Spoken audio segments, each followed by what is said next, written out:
Olá, muito boa tarde, seja bem-vindo a esta JE Talks Formação de Executivos, um especial que segue esta sexta-feira para as bancas, com a edição impressa do Jornal Económico e que já pode ler em jornaleconómico.pt. É um especial onde abordamos alguns dos temas mais importantes na área da formação de executivos e nesta conversa que vamos dar hoje temos connosco Pedro Neto, partner da Moneris. Antes de mais, bem-vindo uma vez mais à JE Talks. Já falámos imensas vezes neste formato, mas sempre de forma remota. É a primeira vez que se junta a nós na redação e é um gosto recebê-lo. Pedro, aquilo que tem sido as principais tendências, têm sido as principais tendências de formação de executivos. Temos visto as coisas a mudar um pouco ao longo dos últimos 5 anos. Havia temas muito proeminentes de há uns anos para cá que começam a dar espaço a outras áreas de interesse para as organizações, para os executivos. Que áreas são essas? Como é que observa isto, estando, no seu caso, na Moneris, vendo este ecossistema externo à empresa? Como é que vê este acompanhar de tendências? Bem, efetivamente, as alturas económicas vão fazendo com que haja necessidades mais prementes em cada uma das alturas.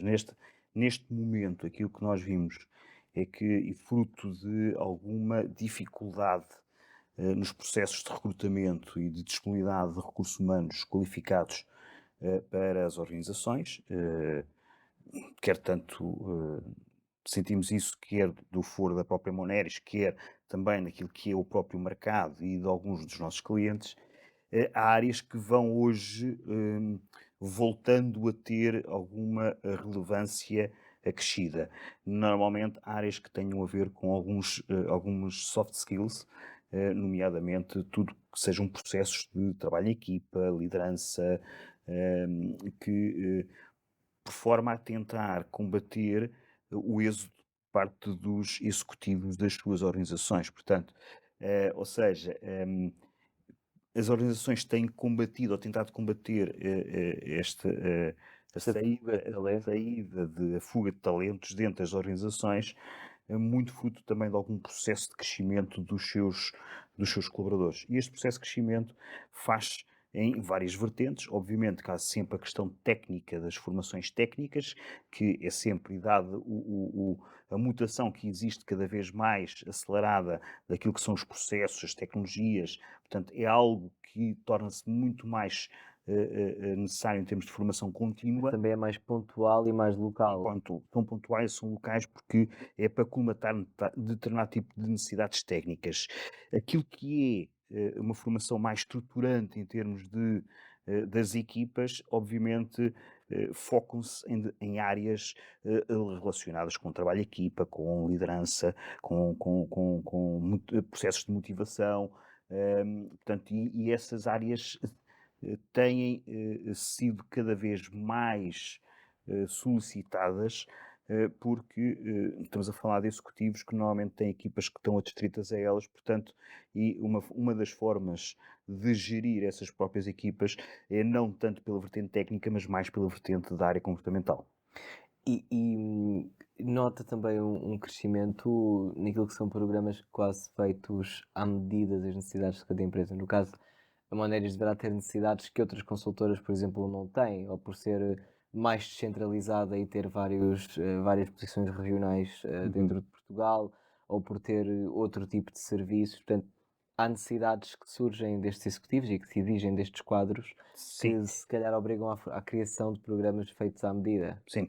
Eu diria que há aqui muitas vantagens naquilo que é formação à medida, porque está direcionada única e exclusivamente para as necessidades que cada organização tem e para as suas especificidades. E consegue-se moldar esses processos formativos a essas especificidades. Por outro lado, considero que também é necessário que estas organizações, para além da formação à medida, que é extremamente importante e é muito mais focada, hum, também promovam algumas formações consideradas interempresas, onde haja participantes de várias organizações, porque é extremamente importante, muitas vezes, também haver troca de experiências entre organizações, mesmo com realidades de alguma forma diferentes, porque consegue-se fazer sempre algum benchmarking, alguma relação daquilo que são outras práticas de outras indústrias, de outros setores de atividade, para aquilo que são as nossas realidades. Portanto, isso constrói ou pode construir a inovação na própria formação. Portanto, conseguirmos com outras realidades transpor para aquilo que são as nossas necessidades. E uma questão, se calhar, um pouco indiscreta, no momento de recrutar executivos, que é uma tarefa cada vez mais complicada em Portugal, e imagino que seja uma dor sentida por todas as empresas, especialmente aquelas que não têm, digamos, uma dimensão multinacional, que porventura têm também uma capacidade atrativa e remuneratória mais atrativa. Mas neste processo de recrutamento também se nota da parte dos candidatos, da parte dos interessados, um, uma exigência desse empregador por uma componente formativa bem assente, não digo contratualmente, Sim, mas eh, uma fase que lhes diga, além do teu pacote remuneratório, tens aqui um pacote de formação incluído. nós temos Começas-te a sentir isso. nós temos que ter noção de que, a realidade do mercado de trabalho e, os jovens colaboradores que estão a entrar no mercado de trabalho têm uma forma de estar perante o mercado de trabalho e o trabalho diferente daquilo que era há 10, 15, 20, 30 anos atrás. Hum, Hoje, os jovens que entram no mercado de trabalho, eh, valorizam o projeto. E o projeto é algo que tem que fazer com que ele sinta que ele possa crescer dentro da própria organização. E Podemos, pessoalmente podemos não também. estar a falar em crescer no sentido hierárquico, crescer no sentido daquilo que são as suas valências, as suas E a competências, própria gratificação. gratificação. E isso, obviamente, Mudou-se aqui o paradigma de muito forma como lidamos com o trabalho, não sendo só uma fonte de de rendimento. rendimento. Não, não. Tem que ser uma fonte de motivação. As pessoas têm que se sentir motivadas. Os jovens têm que se sentir motivados. E a formação joga aqui um papel nesse jogo. É óbvio, porque a formação tende a desinquietar um bocadinho aquilo que são as competências das pessoas. Portanto, e se nós, se hoje os jovens entram nas organizações, e sentem que há alguma estagnação naquilo que é a sua própria prestação, e E o que ele não crescimento. está a valorizar-se a si e automaticamente não está a conseguir valorizar o seu trabalho para a sua organização, ele autodesmotiva-se e vai procurar outro desafio. Portanto, e aqui a formação tem este papel também. É Porque um já fator também de retenção. há o chip não diria numa geração, mas numa franja profissional, em todo o mundo, não só em Portugal, há um chip, há um mindset de lifelong learning que não tem sido, digamos, enfiado à força, à colher pelas universidades, mas é quase um pensamento coletivo de mudou-se e deixou-se para trás este registro de licenciatura, mestrado, eventualmente um doutoramento para quem quer dar aulas. Criou-se uma componente cada vez mais cherry picking, pick and choose ao longo da carreira. Eu tenho uma formação base A, mas vou dar uma volta e vou ver isto, e agora vou ver isto, e portanto Sim, isto é, criam-se aqui profissionais é, muito específicos. isto é como se tivéssemos quase a base, a massa da pizza, não é? Portanto, e cada um vai metendo os ingredientes, as competências que vai necessitando para se ele automotivar. Criam-se especializações muito características e muito únicas em cada profissional, e isso também é atrativo para as empresas como a Moneris, imagino. É óbvio que é atrativo. Portanto, isto só pode enriquecer as organizações. Agora, as organizações têm que ter a percepção de como conseguir extrair essas apetências e essas competências por parte dos colaboradores. Muitas vezes aquilo que se vê é que as organizações não conseguem extrair porque estão também demasiado formatadas. Para trabalhar de eh, uma certa forma. Exatamente. E hoje hum, o mercado não está desta forma. Portanto, há efetivamente inovação, há formas diferentes de trabalhar, e as organizações têm que se adaptar, porque se não se adaptarem, vai cada vez ser mais difícil conseguir ter recursos humanos qualificados. E nós sabemos que se nós não vamos ter capacidade para atrair esses recursos humanos qualificados, não é? E que ficam de alguma forma fidelizados à nossa organização, ou seja, com E uma que a perspectiva, arrastam com uma consigo. perspectiva de maior permanência, não é? E que vão arrastar depois também a empresa para a competitividade, obviamente que estas empresas vão sofrer mais tarde ou mais cedo alguma falta de Hum. competitividade. Ainda antes de começarmos esta conversa, estava a ler no Economist um artigo de opinião que explorava este binómio entre aquilo que é o ritmo que as organizações conseguem transformar o seu próprio modelo de negócio e a forma como trabalham, e aquilo que é o ritmo ao qual os profissionais estão a evoluir e a mudar de comportamentos, e a comparação que o editor fazia era de um TGV para uma locomotiva. E, portanto, lado a lado, um vai chegar primeiro e o outro vai ficar a perder. Como é que se pode, digamos, não sendo um TGV e não sendo uma locomotiva, chegar ao mesmo destino? Eu diria que os comportamentos, concordo plenamente com essa perspectiva e essa visão. Os comportamentos de dos novos colaboradores têm uma forma muito mais acelerada, portanto, e as organizações tornam-se mais lentas na sua reação, para que as organizações consigam acelerar um pouco mais, é preciso elas próprias também desinquietarem-se elas próprias. E aqui, uma formação de altos executivos, porque nós continuamos a ter alguma, alguma resiliência por parte daquilo que é as lideranças das organizações na adoção de novos processos. Portanto, ou seja, na boa teoria daquilo que eu estudei na universidade, hum, isto tem que começar pelo topo. Ou seja, sou eu que estou no topo, o empresário, que tem que se desinquietar, ele próprio tem que começar a ir a estas formações de executivos para que ele veja que e tenha noção de uma realidade diferente e que depois consiga transportar para dentro da organização, portanto, estas novas Fazer um práticas. trickle down de skills, Tem que se digamos. desinquietar. E isto só se consegue fazer quando nós estamos temos mais apetência para a recolha de informação, porque a formação, estamos aqui a falar de formação, a formação não é nada mais, nada menos do que o transferir de informação de um lado para o outro, não é? De uma pessoa para outra pessoa, de algumas pessoas para outras. E como é que se gera expectativas destes executivos? Imaginemos que há de facto um interesse também pessoal, não só profissional. Corre-se o risco muitas vezes de estar a formar para lhes abrir a porta a mudar de organização. É um risco que vos passa pela cabeça? Eu acho que esse é um falso risco. Obviamente que nós só podemos crescer se as pessoas crescerem connosco. Se nós vamos barrar o crescimento das pessoas, nós também vamos estagnar. Portanto, isso será o diferencial entre termos pessoas competentes ao nosso lado, eles crescerem connosco, fazerem-nos crescer. Depois estamos a permitir que estas pessoas vão para outros desafios porque cresceram tanto.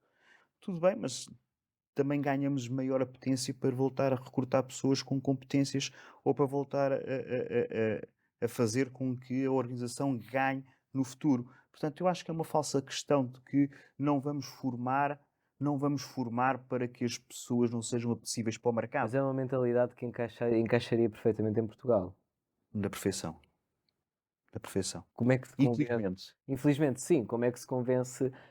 Há empresas, obviamente, de média e grande dimensão em Portugal. Vamos tendo cada vez mais, mas ainda assim é um tecido empresarial pequeno, é um tecido empresarial com as suas limitações, é uma economia também ela periférica e, portanto, por norma, aquilo que são as mentalidades e as formas de trabalho também são periféricas ou vão estando, digamos, no back burner das organizações. E, portanto, essa visão de uma própria empresa de começar a desenvolver internamente planos de formação de executivos, porque não temos que enviar os executivos para as faculdades para lhes dar uma formação de 3 meses, as próprias empresas vão criando essas academias internamente. A questão é como é que se convence as empresas portuguesas e os empresários portugueses, muitos deles até historicamente aversos à formação contínua, à formação superior, quase que repelentes desse tipo de formação específica. Sei que é uma pergunta difícil. Sim, é uma pergunta extremamente difícil e complexa. Pode ter várias respostas. Efetivamente, nós temos em Portugal alguma falta de maturidade relativamente àquilo que é o crescimento das competências de quem trabalha connosco. Normalmente existe uma tendência para nós termos pessoas que trabalhem connosco que tenham menos competências do que nós. Ora, o mindset tem que ser diferente, porque nem sempre o treinador tem que ser melhor que o jogador. se fizermos um paralelismo com o desporto. Hum, Como é que nós conseguimos mudar isto? É difícil porque a formação é, é uma das áreas em que muitas vezes conseguir ter um racional em termos de avaliação daquilo que é o impacto real da formação não é tão visível e tão mensurável. O que faz com que existe muita resistência por parte de muitas empresas em adotar processos formativos porque não conseguem ver de uma forma automática, de uma forma quase momentânea das alterações e dos impactos que pode ter na organização. Agora, efetivamente, as empresas têm muitas falhas, têm muitos erros, não conseguem perceber é que essas falhas e esses erros podem ser comatados com formação. Né? Portanto, É quase um paradoxo. é um paradoxo. Portanto, agora, nós depois, quando vamos, por exemplo, para o desporto comparativamente, não é? Portanto, o desporto, quando está a treinar, está em formação. Portanto, e treina normalmente durante uma semana para produzir durante um dia ou algumas 90 horas. minutos. E mesmo assim falham. Portanto, ora, se nas nossas organizações nós não promovemos formação, portanto, as falhas, que muitas vezes são invisíveis, elas acontecem muitas vezes. Como é que isto se pode comatar? Não é só com a formação, porque a formação não é a única solução. Mas, efetivamente, eu acho que as nossas organizações, os nossos empresários, têm que ter consciência de que adotar estes processos formativos é extremamente importante. Alguns são muito caros, são. Há soluções mais baratas. Existem soluções que até o próprio Estado tem de promoção, de formação de empresários. Muitas vezes alguma formação até gratuita. Ou seja, existe. Vivemos na era dos recursos, nunca houve tanto recurso Nunca disponível. houve tanto recurso disponível. Existem soluções. É preciso as pessoas terem apetência para ter pessoas qualificadas ao nosso lado. Portanto, e muitas vezes isto eu acho que é um dos principais handicaps que as organizações têm. Têm receio que a pessoa que está a trabalhar comigo saiba mais do que eu. E eu acho que isso é um falso receio. É um péssimo ponto de partida. É um péssimo ponto de partida, porque eu, como partner, eu gosto de ter pessoas que saibam mais do que eu a trabalhar comigo. Porque só assim é que a gente consegue crescer. Eles sabem umas coisas, eu sei outras. Portanto, cada um tem as suas competências e as suas valências dentro das organizações. Portanto, temos que deixar um bocadinho desta pequenez mental e, se queremos crescer, este é um dos fatores para o crescimento. Pedro Neto, muito obrigado por se ter juntado a nós Obrigado nesta nós JTE Talks Formação pelo Executivos, convite. finalmente, pessoalmente, ao fim Pessoalmente, destes anos. É verdade, é Muito verdade. obrigado. Obrigado. Obrigado também a si que esteve desse lado a acompanhar. Já sabe que pode ver e rever esta e outra JTE Talk sempre quiser na JTE TV, em jornaleconómico.pt, onde toda a informação está em constante atualização. Fique bem.